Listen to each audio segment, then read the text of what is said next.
When everything starts falling apart, when the world around you just descends into chaos, do you feel yourself starting to spiral?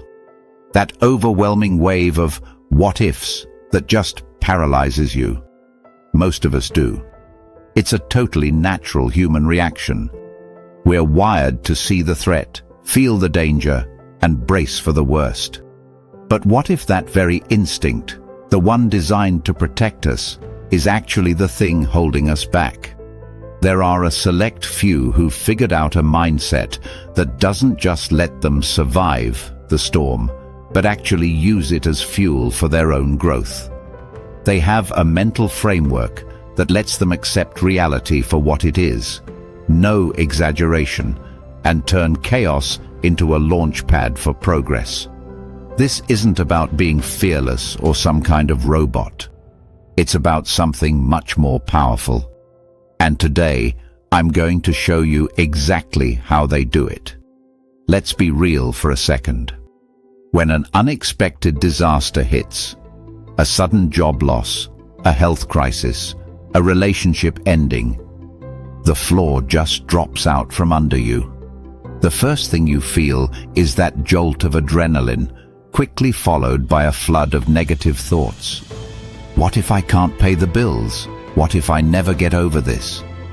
What if my life is ruined? This is the spiral. It's a vortex of anxiety that just feeds on itself. Your mind, trying to protect you, starts cooking up worst-case scenarios.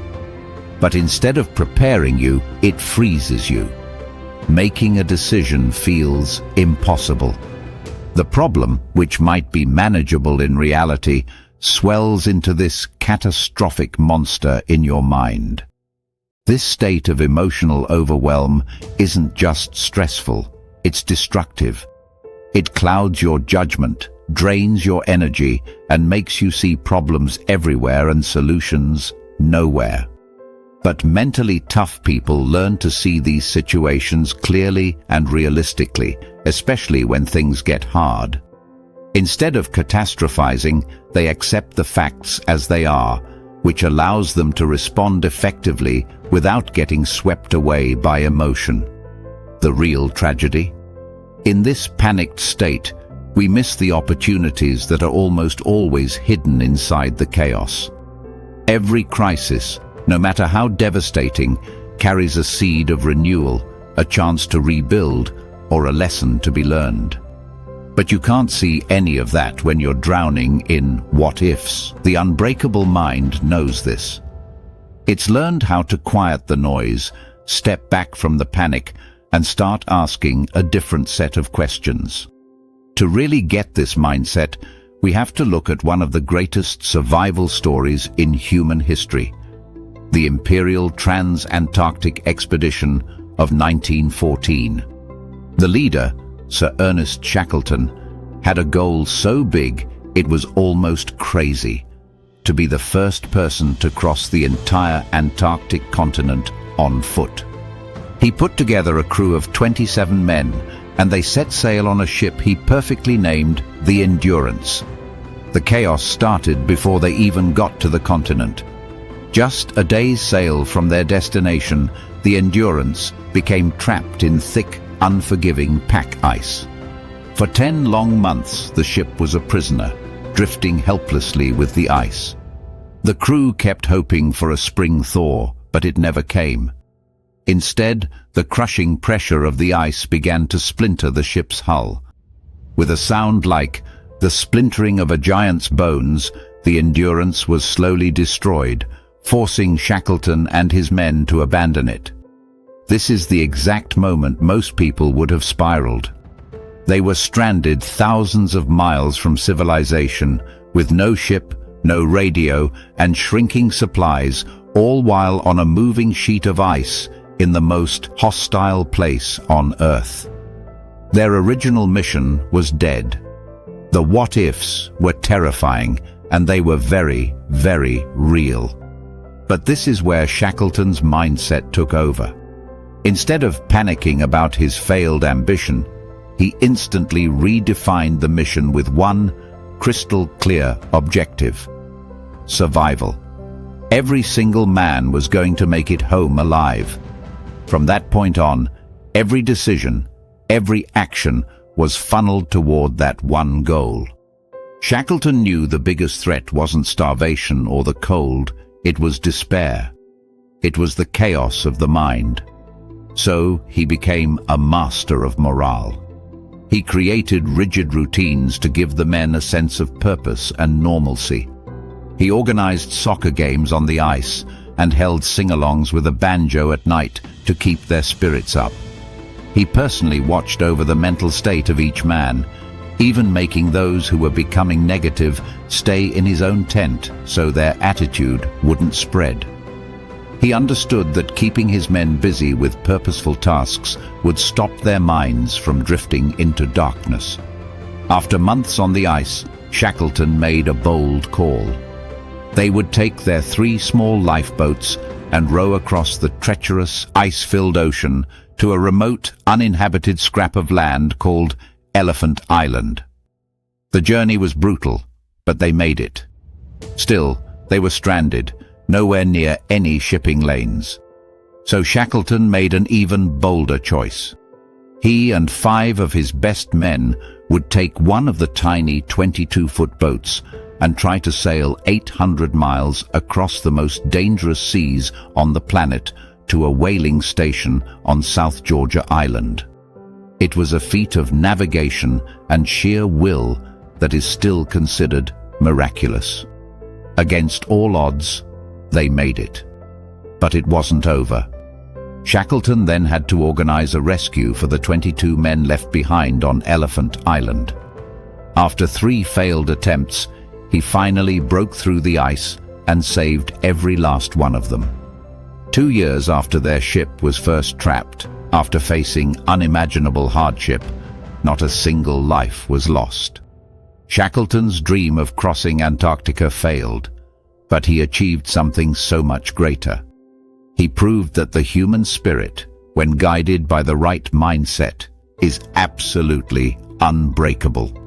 Shackleton's story isn't just a thrilling adventure, it's a masterclass in mental toughness. When you break down his leadership, you find 4 core principles that are the bedrock of an unbreakable mind. Principle 1. Accept reality, then redefine your mission. The second the endurance was gone, Shackleton didn't waste a single moment on denial or what could have been. He accepted the brutal truth of their situation.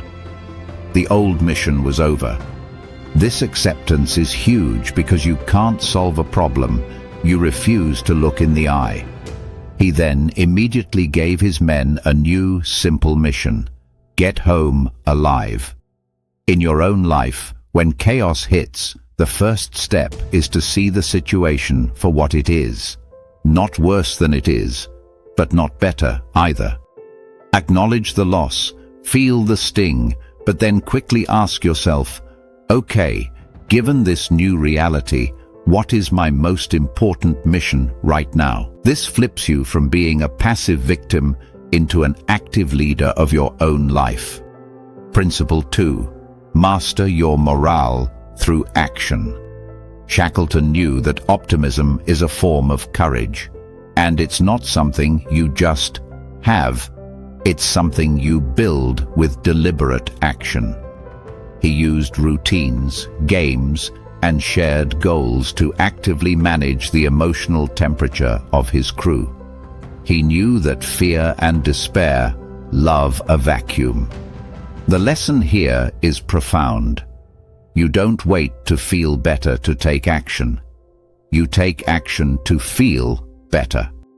When you feel that chaos closing in, create a routine. Focus on tiny, manageable tasks. Go for a walk. Organize one drawer. Make your bed. These small acts of order create a feeling of control and build momentum, proving to your brain that you are not powerless. Principle 3. Find the opportunity within the obstacle. While stranded, Shackleton's team didn't just sit around, they learned. Scientists kept taking readings, and sailors taught others new skills. Shackleton himself was learning the absolute limits of his own leadership. This points to a core idea of mental toughness, seeing challenges as chances to grow. Every setback holds a lesson. Every failure teaches you something about yourself, your plan, or the world. An unbreakable mind doesn't ask, "Why is this happening to me?" It asks, "What is this trying to teach me?" This simple shift transforms a crisis from a painful event into a powerful mentor. Principle 4. Persist, adapt, and reinvent. Shackleton's plan was constantly changing. From drifting on the ice, to sailing the lifeboats, to that final desperate voyage for rescue, he was the definition of adaptive. He was married to his mission, getting his men home, not his method. This is a critical distinction. Mentally tough people are persistent, but they aren't rigid. They know that sometimes the path you started on just isn't going to work anymore. True resilience is your ability to adapt and reinvent your approach when life throws you a curveball. It's having the humility to admit a plan failed and the creativity to forge a new one. If these ideas are clicking with you and you want to keep learning how to build a stronger, more resilient mind, take a second to subscribe to the channel. We get into topics like this every single week, and I'd love for you to be part of our community on this journey. You might not be stranded in Antarctica, but you will face your own version of the ice. You'll have moments where your ship, the vessel carrying your hopes and plans, gets crushed by the unexpected pressures of life. When that happens, you've got a choice. You can let the chaos in your mind take over and spiral down the rabbit hole of what-ifs, or you can channel your inner Shackleton. Start by just accepting the facts on the ground. See the situation clearly, as it is, not worse than it is. Then give yourself a new mission. Maybe it's not the grand dream you started with. Maybe for right now, the mission is just to get through the day. That's okay. That's enough. Next, build your morale. What's your version of the banjo concert? What small routines can bring a little bit of order back into your world? Maybe it's a morning workout, a 10-minute meditation, or just calling a friend who makes you laugh. These actions are your frontline defense against despair. Look for the lesson. Think about how you've handled tough times in the past to come up with strategies for what you're facing now. Ask yourself, what is this chaos forcing me to become? Stronger, more compassionate, more aware. Let the challenge forge you, not break you. And finally, be willing to adapt. The path forward might not look anything like the one you imagined. You might have to let go of old identities and plans to make room for new ones. This isn't failure, it's evolution. It's the ultimate sign of mental strength. The mindset shift that makes you unbreakable isn't about ignoring fear or pretending everything is okay when it's not. It's about accepting reality, taking back control of your focus, and consciously choosing how you're going to respond. It's about understanding, just as Shackleton did, that real endurance isn't just about surviving the storm. It's about leading yourself and others through it with courage, optimism, and a deep-seated belief in your ability to reach the other side. The world will always have its chaos. The ice will always threaten to close in. But with this mindset, you won't just be unbreakable. You'll be unstoppable. Thanks for watching. If you found this valuable, please give it a thumbs up and share it with someone who might need this message today. And don't forget to subscribe for more content on building a resilient life. I'll see you in the next video.